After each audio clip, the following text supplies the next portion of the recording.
Gene therapy for hair loss. Hi, मैं doctor Arvind Poswal, doctor age clinic, Delhi, India से।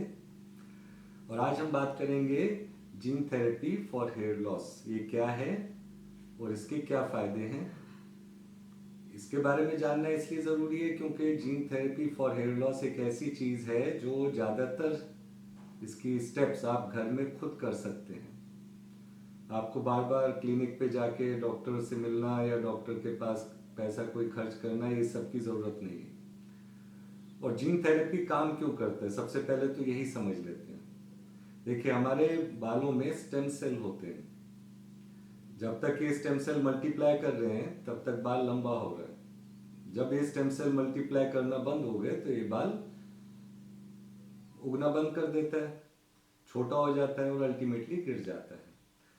तो हमारा फोकस है इन स्टेम सेल्स के ऊपर, इनको हेल्दी करना है ताकि ये जिंदगी भर अच्छे से मल्टीप्लाई करते रहे। जब तक मल्टीप्लाई करते रहेंगे तब तक आपके बाल सलामत रहेंगे। तो अब इसमें समझे कि क्योंकि कहते हैं कि हेयर लॉस जेनेटिक है, तो ध्यान से समझिए। अगर जेनेटिक ही सिर्फ होता है तो पहली चीज क्या आती है कि हमारी आंखों का रंग भी जेनेटिक है। बचपन से उतना ही रंग रहता है जिंदगी भर, तब तो पैदा ही गंजे होना चाहिए था, लेकिन नहीं होते। वहां पे पहला क्लू है, यानी हमारी जीन्स, हेयर लॉस की जो जीन्स है शुरू में इनएक्टिव होती हैं, स्लीपिंग मोड में होती हैं, डॉर्मेंट। और एक टाइम आता है जब हम इनको जगा देते हैं, तब हमारा हेयर लॉस शुरू होता है। मैं बहुत सिंपल टर्म्स में समझा रहा हूँ, ठीक है। अब ज़्यादातर लोग देखेंगे आप तो आपको पता चलेगा, बताएंगे कि बाल गिरना कभी शुरू हुआ। या तो हॉस्टल गए तब शुरू हुआ, पानी का बदलाव हुआ, कोई शहर चेंज हुआ, या बहुत स्ट्रेसफुल वाला पीरियड हुआ, उस समय बाल खूब सारा गिरना शुरू हुआ। तो इस समय क्या हो रहा होता है, इस समय हमारा जीन्स जो हेयर लॉस का है वो एक्टिव हो रहा होता है। और वो एक्टिव होता है एपिजीनोम से। और एपिजीनोम अगर हम पहले ऑन कर दें तो हम यंग एज पे हेयर लॉस होता है, गंजे होते हैं। उसी को अगर हम स्विच ऑफ कर दें या हेल्दी मोड में रखें तो हमारे बाल तंदुरुस्त रहते हैं। अब ये एपिजीनोम क्या चीज़ है, अगर बहुत सिंपल भाषा में समझे, इसमें 5 चीज़ें आती हैं। क्या आप खाते हैं, क्या आप पीते हैं, क्या सांस लेते हैं, स्किन पे क्या लगाते हैं, और अल्टीमेटली आपके बॉडी में क्या क्या हार्मोन बनते हैं, चाहे वो स्ट्रेस से बने चाहे किसी भी कारण से। वो सारी चीज़ें आपके ब्लड में पहुंचती हैं, अल्टीमेटली ब्लड में पहुंचेंगी और ब्लड से पूरा बॉडी में सर्कुलेट होती है, इंक्लूडिंग आपके बालों की जड़ों में। तो बालों की जड़ों में होते हैं स्टेम सेल। अगर आज की जनरेशन में हम देख रहे हैं कि बाल बहुत कम उम्र पे गिर रहे हैं, 20 से 25 साल के बीच में लोगों के बालों की हेयर लॉस की, गंजेपन की कंप्लेंट आती है। तो क्या हो रहा है, वो हमेशा आते हैं, लोग बोलते हैं कि हमारे बाल तो गिरे हैं, जेनेटिक तो है, लेकिन हमारे पेरेंट्स का तो नहीं था। मेरे फादर के बाल तो 40 की उम्र में गिरे थे, 35 की उम्र में गिरे थे। तो यहाँ पे जब हम समझते हैं कि ये प्रॉब्लम एपिजीनोम का है तो हमें एपिजीनोम को ठीक करना होता है। एपिजीनोम ठीक करना कोई मुश्किल काम नहीं है, उसमें हमें अपना लाइफस्टाइल का सुधार करना होता है, हेल्दी चीज़ें खानी होती है। उसके लिए कुछ सप्लीमेंट्स मैं लिखूंगा जिसमें साइड इफेक्ट्स नहीं रहता, लेकिन सप्लीमेंट्स आपके बालों का यूं कहिए कि खाना होता है। अब न्यूट्रिएंट्स ही नहीं मिलेगा, न्यूट्रिशन नहीं मिलेगा, प्रॉपर खाना नहीं मिलेगा, तो बालों के स्टेम सेल मल्टीप्लाई कैसे करेंगे। तो ये तो होता है सप्लीमेंट्स। सेकंड स्टेप होता है जो नुकसान करती हैं चीज़ें वो अवॉइड करना है। अब बाहर के आप खाना खाते रहेंगे, हर समय कोक पी रहे हैं, बर्गर खा रहे हैं, पिज़्ज़ा खा रहे हैं, प्रेजर्वेटिव से भरी हुई चीज़ें खा रहे हैं, तो ये तो है नहीं ना कि आपके ब्लड में बहुत अच्छी अच्छी चीज़ें बनेंगी।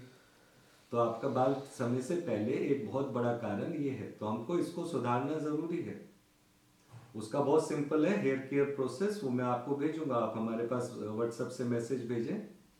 नेक्स्ट स्टेप होता है कि जीन थेरेपी, ये साइंटिफिक जो रिसर्च हुआ है रिसेंट टाइम में, उसको यूज़ करती है। उसमें क्या है कि कुछ जीन थेरेपी प्रोडक्ट्स होते हैं जैसे resveratrol, grape seed, NMN, AKG, fisetin.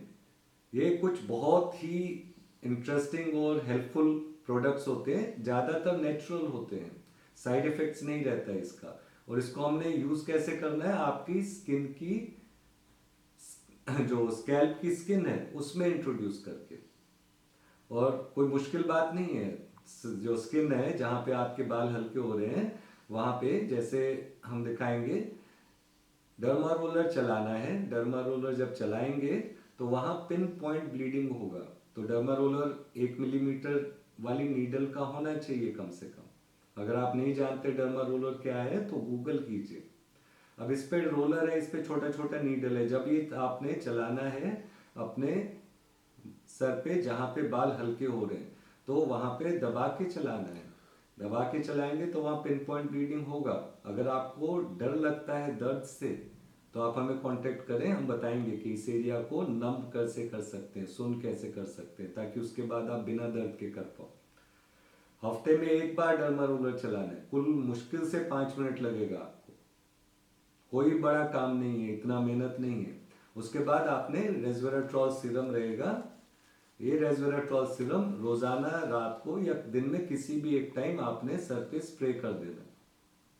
ये सीरम अपने आप स्किन से एब्जॉर्ब होके, जहां जहां हमने चैनल्स बनाई है वहां से एब्जॉर्ब होके आपके बालों की रूट्स के पास पहुंचेगा, जहां पे के स्टेम सेल्स होते हैं, और उनको एक्टिवेट करेगा। ये स्टेम सेल्स के अंदर जो क्रोमोसोम होता है उसके एंड पे टेलोमेयर होता है। अगर तो आपको साइंस नॉलेज है तो इसका समझ आ जाएगा, अदरवाइज मेरे पास आना, मैं डिटेल में समझा दूंगा। तो जहाँ टेलोमेयर होता है वो छोटा हो जाता है, जब छोटा हो जाएगा तो डीएनए डिवाइड नहीं करता। तो ये रेस्वेराट्रॉल जैसे हम लगाते हैं तो इससे वो वापस एक्टिवेट हो जाता है। लेकिन मैं अलग से पूरा एक वीडियो दूंगा आपको रेस्वेराट्रॉल की रिसर्च के बारे में, ग्रेप सीड की रिसर्च के बारे में। अभी तो मैं सिर्फ ये बता रहा हूँ कि एपिजीनोम के ऊपर आपने खास तौर से ध्यान रखना है। अब एपिजीनोम में क्या आएगा, एक तो घर का खाना खाना है ज्यादातर, इंटरमिटेंट फास्टिंग करना है। मालूम है आप यंग हैं, कम उम्र है, आप पतला नहीं होना चाहते, फिर भी मैं बता रहा हूँ इंटरमिटेंट फास्टिंग कैसे है, वो भी पूरा मेरे से पूछ लेना। दिन में 8 घंटे में खाना है, बाकी घंटे खाली पेट रहना है। अच्छी चीजें खानी है, ब्रोकली, टमाटो, मशरूम, इन तीनों का मिक्स करके सैलेड बनाओ, इतना बड़ा बाउल बना के रोजाना खाओ। चाट मसाला डालो उसको, टेस्टी बनाओ। इसी तरह कोल्ड वाटर बाथ, ठंडा पानी से नहाना है। स्ट्रेस कम करने का इससे बढ़िया कोई तरीका नहीं होता, और ना ही इससे कामयाब। फिजिकल फिटनेस रखो। अगर आप फिजिकली फिट नहीं होंगे तो आप क्यों एक्सपेक्ट करते हो कि आपके बॉडी में ग्रोथ फैक्टर बनेगा जो आपके बालों को तंदुरुस्त रखेगा? नहीं बनेगा। ये कुछ चीजें जो रेगुलर में करो। शैम्पू हमेशा एसएलएस फ्री वाला लो। सल्फेट अगर होगा शैम्पू में तो बाल वैसे ही कमजोर होगा। इसके अलावा कोई भी दिक्कत होता है आपको, चाहे आपका कीमोथेरेपी के बाद बाल कम हो रहे हो, चाहे मीनोपॉज के बाद कम हो रहे हो, चाहे आपका प्रेगनेंसी या चाइल्ड बर्थ के बाद बाल कम हो रहे हो, कोविड के बाद, किसी भी वजह से लाइफस्टाइल इंप्रूव करने में कोई दिक्कत नहीं है। अच्छे सप्लीमेंट खाना कोई बुरी बात नहीं है। तो ये तरीके से आपका एपिजीनोम बढ़िया होगा। और साथ में आपका मैंने बता ही दिया है कि आपने डर्मा रोलर हफ्ते में 1 बार चलाना है और सीरम हर रोज लगाना है। तो आपको क्या पद मिलेगा, करीब 6 से 8 हफ्ते के अंदर, यानी 2 महीने के अंदर आपको बाल आपको दिखेगा कि ब्रश में, कंघी में बहुत कम गिर रहे हैं, पिलो पे, टॉवल पे बहुत कम है पहले के मुकाबले।